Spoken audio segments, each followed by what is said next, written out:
So I finally figured out what was causing all the issues to this machine, and in the end it was a super simple fix. So let me show you.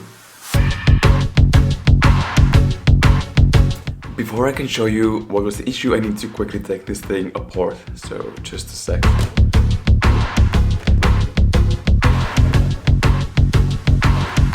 This was the issue.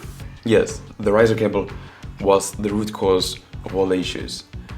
But only when used with this, a PCIe Gen 4 graphics card or a motherboard, which in this case both are PCIe Gen 4 devices, and the riser cable is only capable of PCIe Gen 3. So if you try to use a PCIe Gen 3 riser cable with PCIe Gen 4 motherboard or graphics card, you are bound to end up with issues like mine, which are crashing and black screening and weird behavior all over the place.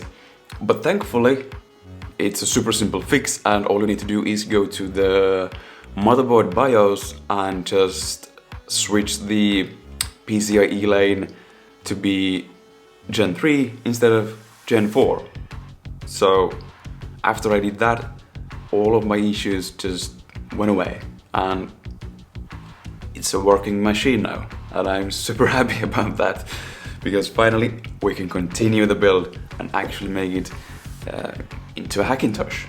But there is still one more issue, a major issue that I have to fix before we can continue with the build, and it's the following. Fire. Hey, get that.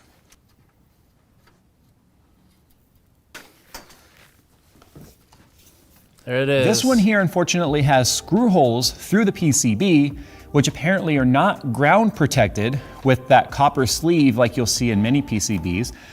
Now, if you don't understand electricity, 12 volt and ground should not touch. Yes, the thing is a fire hazard, so it can just ignite at any moment. So I still need to do some adjustments, not here, but on the other side of the machine here to the riser cable's other end, which connects to the GPU. So I think I'll end up doing the same as Jay's 2 cents and replace the riser cable screws with zip ties. But first I need to get the GPU out of the case. And if you saw the last episode, you know that it's not the easiest thing to get out of here. Like, you see, it's pretty much filling the entire thing, and it's slightly too big to even fit here. So let's see how this is gonna go.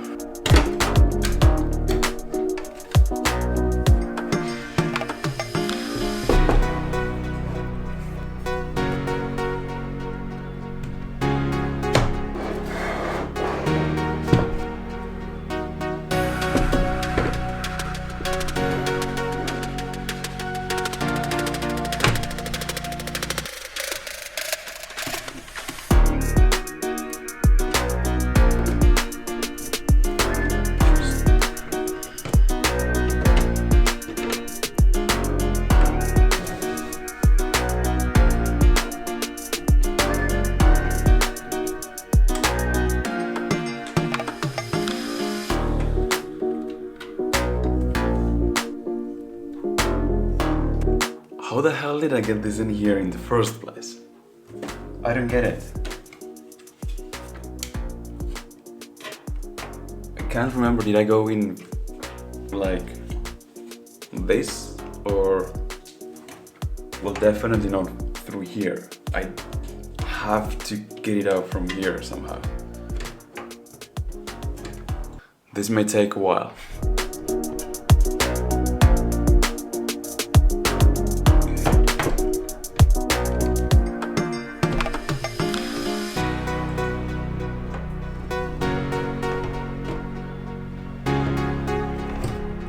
Oh my god, I really get it out.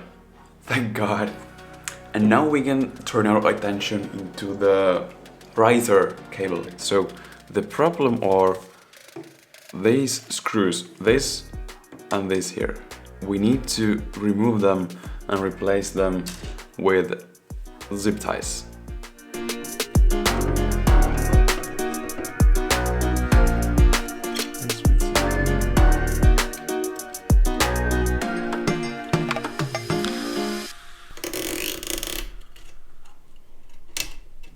I know I should have clippers, but I don't, so I'll be using scissors.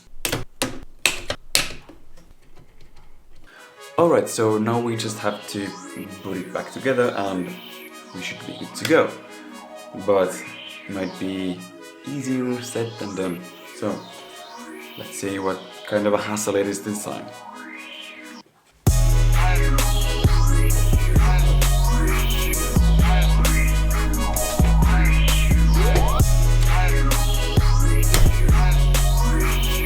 Oh well, I'm getting good at this, apparently.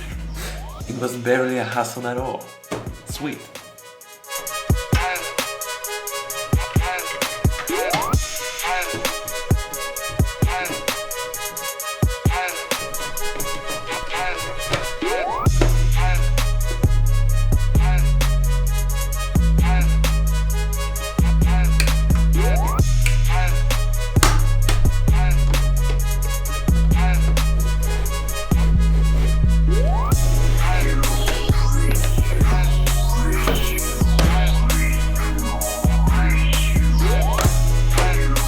And now, finally, the moment I've been waiting for so long.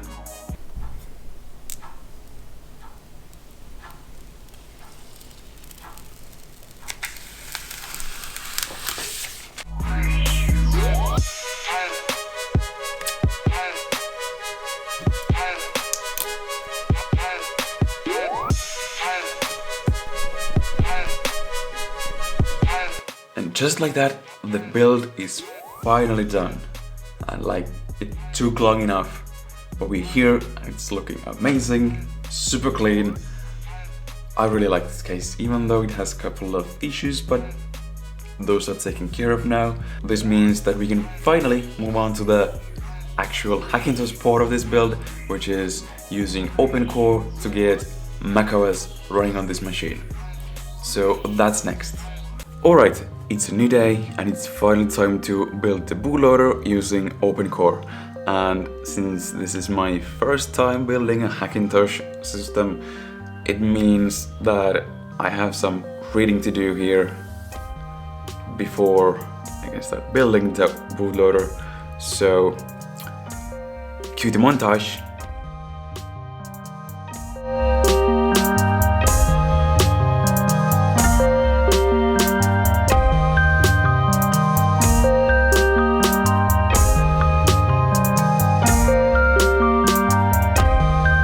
Alright, so I think we are finally ready to move on to building the EFI and well, actually configuring the EFI and OpenCore into this USB stick. So let's go.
Alright, so now we're finally ready to plug in this USB and go into the BIOS of the system and set up the required settings there and try to finally install macOS.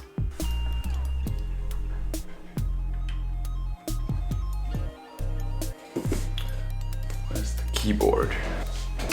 Found it.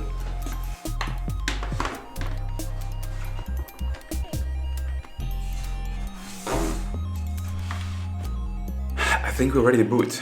This is still my Mac, and I'll just turn this on and I'll switch the output to come from here, or input. Alright, we have power. Let's start smashing delete and switch the output to HDMI 2.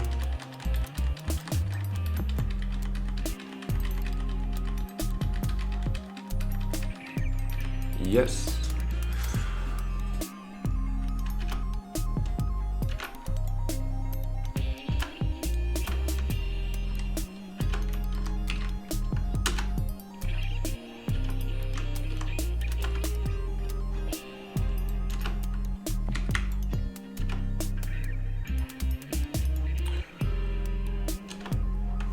Okay, so now we should be ready to try to boot from the USB. So all we need to do is just select the USB stick and let's see what happens. Right. Okay, so I found out that to actually disable the secure boot, you have to go to the key management and actually clear the secure boot keys. Yes, I want to. Okay, again, Kingston Data Traveler, yes. Alright, so now we have finally the correct boot menu that we are looking for, and we should be just able to choose install macOS Big Sur external. Let's see what happens.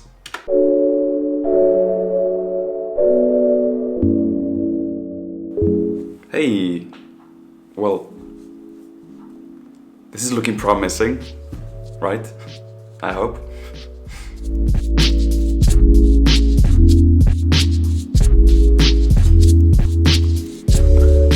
Okay, well, I was not expecting to go this smoothly. Then we want to erase it. Give it a name, just macOS. This should be fine, and we can just erase and format it like so. And then we can close the disk utility and go to install macOS Big Sur. Put agree, yes, agree, continue. Well, now we just wait.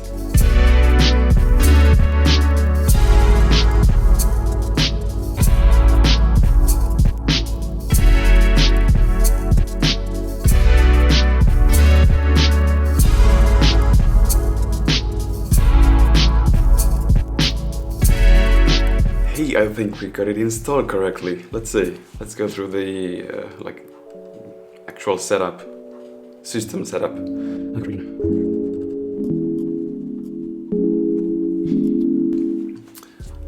Okay, well, I was curious if the wireless card that we swapped in would work, but it seems that it is working correctly.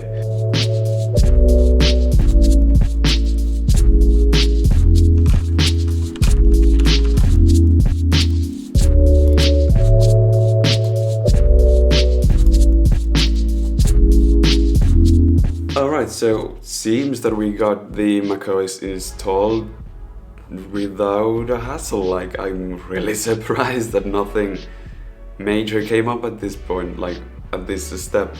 Like, when thinking how difficult the hardware step was, I was expecting to have just loads of issues installing the macOS, but apparently no, it went perfectly smooth.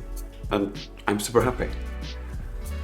Now, if you're interested, like what hardware is reported by the macOS.